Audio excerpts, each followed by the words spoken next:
Gina Nadira Miller was born on the 19th of April, 1965, in British Guiana.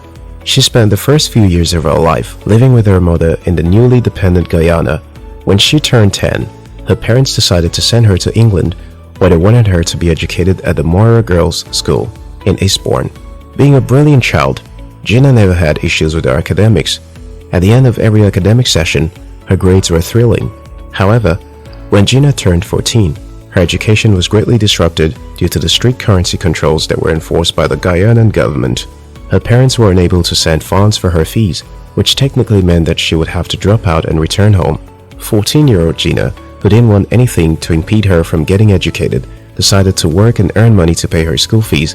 At the time, summer had just begun, so she took a summer job as a chambermaid in the hotel. After about 4 months, she realized enough money to resume her education, and before another fee needed to be paid, her parents found a new way to send money for her fees. Gina eventually graduated from school and got admitted to the Polytechnic of East London, but sadly, she didn't complete her finals. Her parents desperately wanted her to give up her degree course and return to Guyana.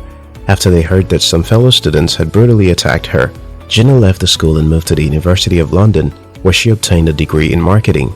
A few years after leaving college, she ventured into entrepreneurship.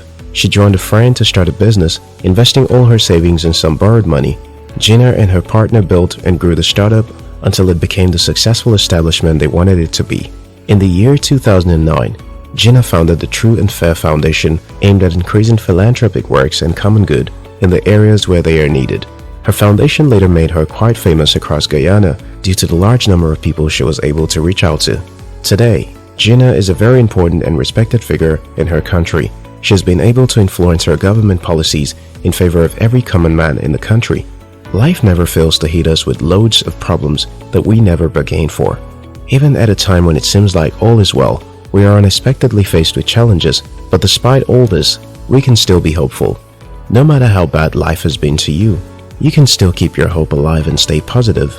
Eleanor Roosevelt said, "For a star to be born, there is one thing that must happen. A gaseous nebula must collapse." Something unpleasant always arises at a time when you are about to become highly successful. Don't ever think you are unfortunate due to the misfortune you have experienced. For every misfortune you face, there is always an inevitable reward awaiting you. Alan Watts said, "Don't lose hope. When the sun goes down, the stars come out." Don't ever have a reason to lose hope. Your distress can last for eternity. It will eventually come to an end, and you'd find peace. Motivate your spirit and try to find true happiness within. Abraham Lincoln said, "Life isn't about waiting for the storm to pass. It's about learning to dance in the rain." There are times when you don't have to wait until your problems come to an end before you find fulfillment. Even while your challenges are tough and discouraging, you can still keep your hope alive. You can still be optimistic and hopeful of better days ahead. If Gina Miller could keep her hope alive, you too can.